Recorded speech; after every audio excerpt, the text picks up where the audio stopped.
বিসমিল্লাহির রহমানির রহিম। প্রিয় উপস্থিতি, আমরা আগে বলছিলাম যে আমরা পাঠে পাঠে কথা শুনবো।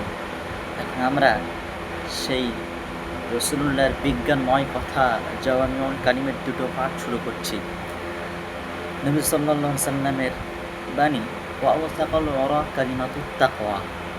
সব থেকে মজবুত হাতল, মজবুত বন্ধন হলো তাকওয়া, আল্লাহর বাণী। কথাটা একটু অস্পষ্ট, চলুন আমরা স্পষ্ট করি। ওয়াসাকাল ওয়ারা, সব থেকে মজবুত বন্ধন। আল্লাহ পাক পবিত্র কোরআনে বলছেন যে ওমান ইয়াত্তাকিল্লাহ ইয়াজআল লাহু মাখরাজা, যে ব্যক্তি আল্লাহকে ভয় করবে, ভয় করলো, আল্লাহ তার জন্য উত্তরণের পথ সহজ করে দেয়। সমস্ত কিছুর দিকে যাওয়া, সমস্ত কিছুর দিকে অগ্রগামী হওয়ার পথ আল্লাহ বার করে দেয়, সহজ করে দেয়। ঠিক রাসূলুল্লাহ একই কথা বলছে, মানুষের সব থেকে আশ্রয়স্থল, মজবুত আশ্রয়স্থল হলো ক্ষমতা, সম্পদ নয়, বরং হলো তাকওয়া। তাকওয়া কি?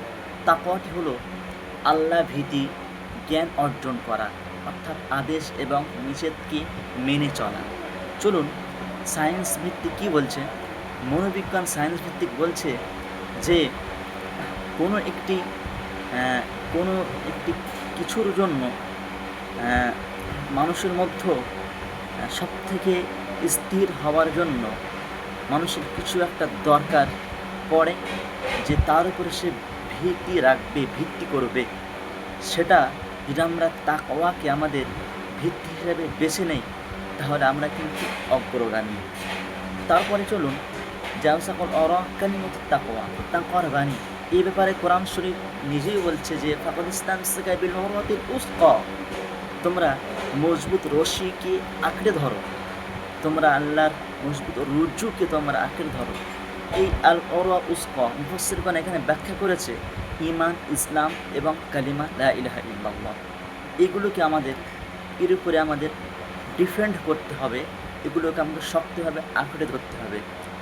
ঠিক একইভাবে সায়েন্স এখানে বলছে যে যেমন একটি অট্টালিকার জন্য তার ভিত প্রয়োজন, তেমন মানুষের জন্য চলাফেরা, যাতায়াত, জীবন পরিচালনার জন্য ভিত প্রয়োজন, আর সেই ভিত হলো তাকওয়া।